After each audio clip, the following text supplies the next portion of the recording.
ಸಂಡೂರು ಅಂದರೆ ಬರೀ ಮೈನ್ಸ್ ಅಲ್ಲ, ನೆನ್ಪಿಟ್ಕೋ, ಅದೊಂದು ಮಲ್ನಾಡ್ ಫೀಲ್ ಕೊಡೋ ಒಂದು ಜಾಗ. ಇವತ್ತು ನಾವು ಹೋಗಿದ್ದೆ ಸಂಡೂರಿಗೆ. ಯಾಕಪ್ಪ ಅಂದರೆ ಹಿಡನ್ ಪ್ಲೇಸ್ನ ಎಕ್ಸ್ಪ್ಲೋರ್ ಮಾಡೋಕ್ಕೆ, ಅಲ್ಲಿರೋ ಕಾಲಭೈರವೇಶ್ವರ ಮತ್ತು ವಾಟರ್ಫಾಲ್. ಹಾಯ್ ಹಲೋ ನಮಸ್ಕಾರ ಗುರು, ನಾನು ನಿಮ್ಮ ಕಿಟಿ. ಇವತ್ತು ನಾವು ಬೆಳಗ್ಗೆನೇ ಎದ್ದು ನಮ್ಮ ಹುಡುಗರನ್ನ ಕರ್ಕೊಂಡು ಟೀ ಕುಡಿದು ನಾವು ಪ್ಲಾನ್ ಹಾಕಿದ್ದೆ ಸಂಡೂರಿಗೆ. ಇವ್ರು ಏನು ಹುಡುಕ್ತಿದಾರಪ್ಪ ಅಂತಂದ್ರೆ ನಾನು ಕೊನೆವರೆಗೂ ನೋಡಿ ಹೇಳ್ತೀನಿ. ಪ್ಲಾನ್ ಎಲ್ಲ ಆದಮೇಲೆ ನಾವು ಆನಂದನ ಕರ್ಕೊಂಡು ಸೀದಾ ಹೋಗಿದ್ದೆ ಸಂಡೂರಿಗೆ. ಹೋಗುವಾಗ ದಾರಿಯಲ್ಲಿ ಟಿಫಿನ್ ಮಾಡಿಕೊಂಡು ನಾವು ಸ್ಟಾರ್ಟ್ ಮಾಡಿದ್ದು ಫಸ್ಟ್ ಪ್ಲೇಸ್ ಯಾವುದಪ್ಪ ಅಂದರೆ ಕಾಲಭೈರವೇಶ್ವರ. ಕಾಡಿನ ಮಧ್ಯೆ ಇರೋ ಈ ಗುಡಿ ಹೋಗಕ್ಕೆ ಎಷ್ಟು ಕಷ್ಟ ಅಂದರೆ ತುಂಬ ಹಸಿರು ಮತ್ತು ಅದರಲ್ಲಿ ನೀರು ತುಂಬ ಇದೆ. ಈ ಕಷ್ಟಕರ ದಾರಿಯನ್ನು ದಾಟ್ಕೊಂಡು ನಾವು ಗುಡಿ ತಲುಪಿದ್ವಿ. ಅಲ್ಲಿರೋ ಹಳೆಯ ಕಾಲದ ಶಿವನ ದೇವಸ್ಥಾನ ನೋಡಿಕೊಂಡು ದರ್ಶನ ಮಾಡಿಕೊಂಡು ಸೀದಾ ಹೋಗಿದ್ದೆ ಸೆಕೆಂಡ್ ಪ್ಲೇಸ್ಗೆ. ಹೋಗುವಾಗ ಸಂಡೂರು ವ್ಯೂ ಪಾಯಿಂಟ್ನ ನೋಡಿಕೊಂಡು ಸಂಡೂರಲ್ಲಿ ಟೀ ಕುಡ್ಕೊಂಡು ಮತ್ತೆ ನಮ್ಮ ಪಯಣ ಸ್ಟಾರ್ಟ್ ಮಾಡಿ. ಹೋಗ್ತಾ ಹೋಗ್ತಾ ನಮ್ಮ ದಾರಿ ತುಂಬ ಕಷ್ಟ ಆಯಿತು. ಕಲ್ಲು ಮುಳ್ಳು ನೀರು ನಾವು ದಾಟಿ ಸಾಕಾಗ್ಬಿಡ್ತು ನಮ್ಮ ಗಾಡಿ ಹೊಡೆದು.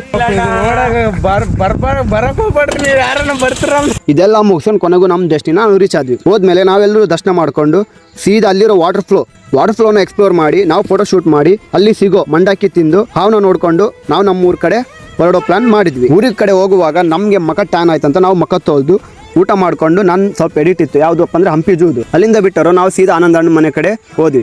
ಅವ್ರನ್ನ ಅಲ್ಲಿ ಡ್ರಾಪ್ ಮಾಡಿ ನಮ್ಮ ಫ್ರೆಂಡ್ಸ್ ಅವ್ರ ಮನೆಗೆ ಹೋಗಿ ನಾವು ಸೀದಾ ನಮ್ಮ ಮನೆ ಕಡೆ ಬಂದ್ವಿ. ಇವತ್ತು ಎಕ್ಸ್ಪ್ಲೋರ್ ಮಾಡಿರೋ ಪ್ಲೇಸ್ನ ನೀವು ನೋಡಬೇಕಂದ್ರೆ ನನ್ನ ಅಕೌಂಟಲ್ಲಿ ನಾನು ರೀಲ್ ಬಿಟ್ಟಿರ್ತೀನಿ, ಹಾಗೆ ನನ್ನ ಪೇಜ್ನ ಫಾಲೋ ಮಾಡಿ.